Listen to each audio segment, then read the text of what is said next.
huge problem with that, that far-right parties are using abusive language. They can easily blame immigrants and using that as a very propagandist or a very way of blaming immigrants people and saying something, pointing out some people, and by that winning votes and imposing this narrative again and again. And it's not just only in Europe, but we think it's all over the world. Simply picking by people, look, these are wrong, that's burden on you, they're mainstream society, we don't like that. We think that creates harm, because that's never gonna give a platform to multiculturalism, that's lead to several even worse conditions. Simply, you will never respect these people as equal, and we want to remove that from society. Okay, the plan what we have is pretty simple. That of course this is globally employed, so on the whole planet, and basically the net payers, so whoever enters into the country should be a net payers, what means that they pay tax more into the system than it gets out as a service, obviously, so compared to the given country, so that's pretty simplistic. Right, and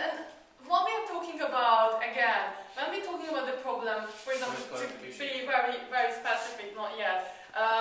if you are like in North America and Mexico, so some people from Mexico, without any burden, if they can prove that they are economically fine, so they can, they will pay more into tax by having a job there, into the system, then taking out in services, they can go there, and also in Europe, and from North Africa to European states to Italy or France, or maybe also from Pakistan to European country, but we think it also would have within the European immigration, because that narrative, what for example the UKIP uses, that Polish people are to blame because they are taking money away from the country, this whole narrative, so the narrative would change what it emphasizes on, because basically if they go there, so that's being proved that they are not a burden on the state, so we have taken it away, they can't use anymore this narrative, this rhetoric that we can blame on because your pocket money is being harmed and the people living your money on. So that has been, would have been removed away from this dialogue. Okay, so two main things that I'm going to talk about. A, how is this narrative actually going to change? And B, like, how is it going to give a right platform to the multiculturalism is flourishing as a second step finally? Can anyone give me a stopwatch, because I forget what is measuring my time test. Right, so A, how is this narrative actually going to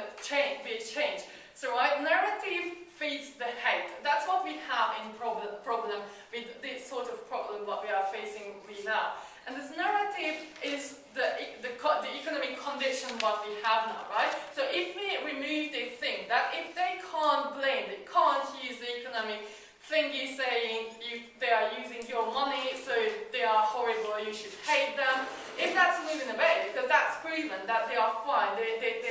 live okay in the country, they contribute, that simply that is removed from the system, so you are not, like, the immigrant person is like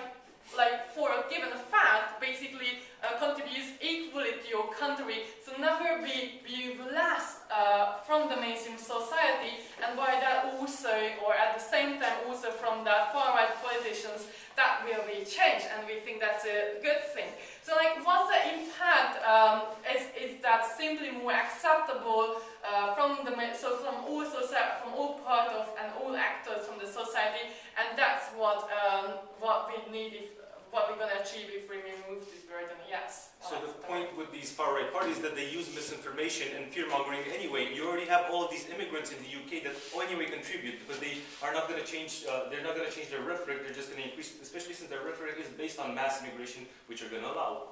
No, if that's going to be clear, that they're not taking away, that you don't have to, because the main problem is saying, you pay in tax, and by that tax that you pay in, we need to spend it on the immigrants. But if we just being that shown, that tax, what you pay in, that also comes in the same amount from these immigrants, and they're not going to take out more money than you do, then it's actually, no, that's exactly what we actually stop with this policy, and that we are aiming for. So, step 2, what we actually, our end goal is with this policy. So if this being removed, if you can't get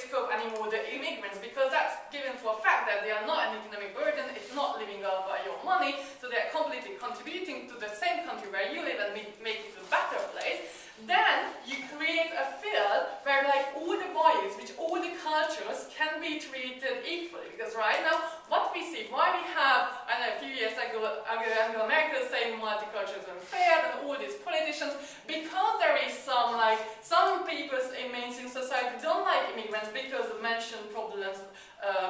before, but that's because if that's being removed, then like people will feel they are not living off of my money. So yes, let's be open about if they are fine in the society, let's see what they bring up in multiculturalism. And if that's moving again, we can just see like how they are adding from different culture and how that is actually benefiting our society. So we immediately have a different view on these Muslim kids in British schools and see that like,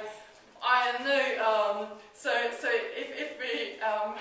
take it from current society, so how they respect more their society, or how they have actually like very strong family bonds, and all these like how they are less materialistic, and we think this is a good thing, this is going to benefit the society and the mainstream society as well, because then we will have competing ideas, and it will flourish for the whole society as well, because it's not just all word what we are living in and we closed away, but we opened up the place because we removed the biggest burden, biggest problem what people have with these immigrants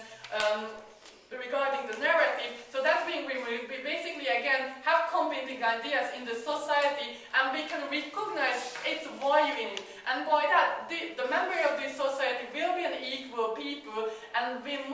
less likely to be you as a secondary citizens or don't you as a secondary citizens and all. And then by that, we actually basically reach the goal, accepting multiculturalism finally, what we have been striving for so long time, and we must take these in two steps and study this is the best what we can do, that we need to,